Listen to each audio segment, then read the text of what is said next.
गुजरातच्या राजकोटमध्ये असलेल्या TRP gaming झोनला शनिवारी संध्याकाळी आग लागली। या आगीत 27 जणांचा मृत्यू झाला। या आगीत मृत्युमुखी पडलेल्या लहान मुलांची संख्या देखील अधिक आहे। उन्हाळ्याची सुट्टी सुरू असल्याने लहान मुलांनी गेमिंग झोनमध्ये गर्दी केली होती। या दुर्घटनेत एका नवविवाहित दाम्पत्याचा आणि त्यांच्या कुटुंबातील एका सदस्याचा देखील मृत्यू झाला। अक्षय ढोलके आणि त्यांची पत्नी ख्याती स्वालिवी यांचा गेमिंग झोनमध्ये लागलेल्या आगीत मृत्यू झाला। दोघांचा विवाह नुकताच झाला होता। कॅनडामध्ये शिक्षण घेत असलेला अक्षय नुकताच ख्याती सोबत लग्न बंधनात अडकला। दोघांनी कोर्टात लग्न केलं होतं। याच लग्नाचं सेलिब्रेशन करण्यासाठी दोघे राजकोटच्या टीआरपी गेम झोन मध्ये गेले होते। त्यावेळी त्यांच्या सोबत ख्याती यांची बहीण हरिता देखील होती। या तिघांचाही आगीत मृत्यू झाला। अक्षय आणि ख्याती यांच्या कुटुंबियांनी येत्या डिसेंबर मध्ये त्यांच्या विधिवत लग्नाची तयारी केली होती। मोठ्या धूमधडाक्यात त्यांचं लग्न संपन्न होणार होतं।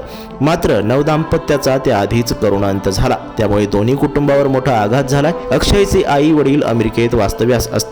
घटनेबद्दल कळताच ते राजकोटला येण्यास निघाले। आगीत होरपळल्यानं मृतांची ओळख पटवण्यात अडचणी येत आहेत। त्यामुळे अक्षयच्या पालकांकडे डीएनएचे नमुने मागण्यात आले आहेत। राजकोटमधील टीआरपी गेमिंग झोनमध्ये लागलेल्या आगीत 27 जणांचा मृत्यू झाला। यापैकी 4 जणांचं वय 21 वर्षांपेक्षा कमी आहे। मृतांची संख्या वाढण्याची भीती अधिकाऱ्यांकडून व्यक्त करण्यात येत आहे। पोलिसांनी झोनच्या मालकाला आणि व्यवस्थापकाला अटक केली आहे। राज्य सरकारनं घटनेच्या चौकशीसाठी विशेष तपास पथकाची स्थापना केली आहे। राष्ट्रपती द्रौपदी मुर्मू, उपराष्ट्रपती जगदीप धनखर आणि पंतप्रधान नरेंद्र मोदींनी दुर्घटनेबद्दल संशय व्यक्त केला आहे।